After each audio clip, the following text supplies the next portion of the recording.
Tollywood heroine Samantha director Raj నిడమూరుతో కొత్త జీవితాన్ని ప్రారంభించబోతుందా? అసలు శామ్ చైతు విడిపోవడానికి కారణమేంటి?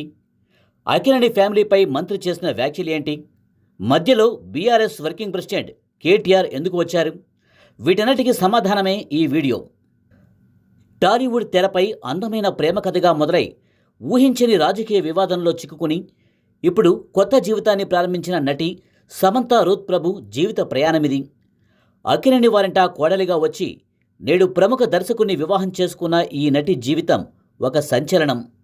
2010లో ఏ మాయ చేసావే సినిమాతో మొదలైన సమంత నాగచైతన్యల పరిచయం కొన్నేళ్ల పాటు సినీ ప్రేమికులందరి దృష్టిని ఆకర్షించి ఒక అందమైన ప్రేమ ప్రయాణంగా మారింది.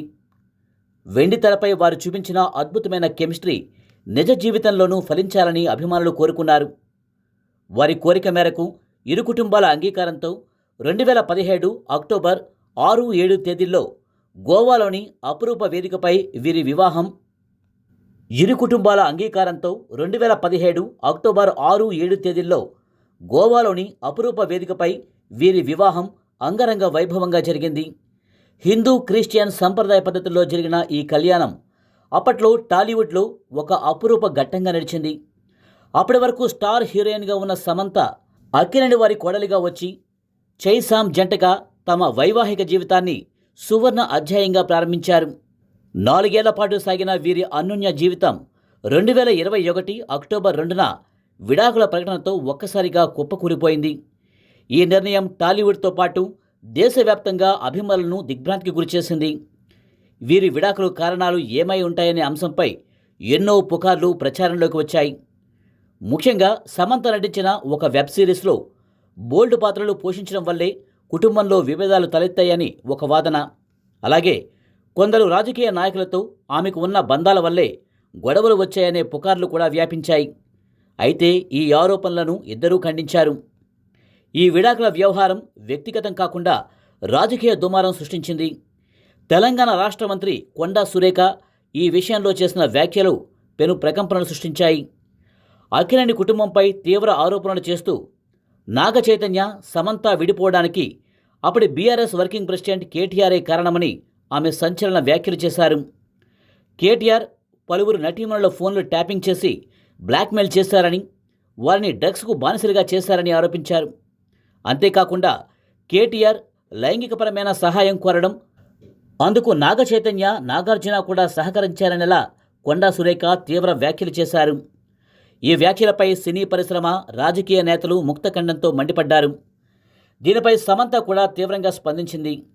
తమ విడాకులు పరస్పర అంగీకారంతో సామరస్యపూర్వకంగా జరిగాయని, ఇందులో ఎటువంటి రాజకీయ కుట్రకు ప్రమేయం లేదని స్పష్టం చేసింది. తన పేరును రాజకీయ పోరాటాలకు వాడుకోవద్దని మంత్రిని వేడుకుంది. దీనిపై నాగార్జున కూడా మంత్రిపై క్రిమినల్ పరువు నష్టం దావా వేశారు. తీవ్ర విమర్శలు, న్యాయపరమైన చర్యల హెచ్చరికల నేపథ్యంలో కొండా సురేఖ చివరకు తన వ్యాఖ్యలను బేషరతుగా ఉపసంహరించుకున్నారు. కేవలం కేటీఆర్ను ప్రశ్నించడమే తన ఉద్దేశమని వివరణ ఇచ్చారు. రాజకీయ రచ్చ సద్దుమణిగిన తర్వాత విడాకుల బాధ, ఆరోగ్య సమస్యలతో పోరాడుతున్న సమంత జీవితంలోకి ప్రముఖ దర్శకుడు రాజ్ నిడమూరు వచ్చారు. ది ఫ్యామిలీ మ్యాన్ 2 వంటి విజయవంతమైన ప్రాజెక్టులతో ఆమెకు జాతీయ స్థాయిలో గుర్తింపు తెచ్చిన రాజ్ తెలుగు మూలాలున్న సినీ దర్శకుడు. వీరిద్దరి మధ్య సాన్నిహిత్యం ప్రేమగా మారింది. అయితే రాజ్ నిడమూరు ఇంతకుముందు వివాహితుడు కావడంతో వీరి బంధంపై అనేక విమర్శలు వచ్చాయి.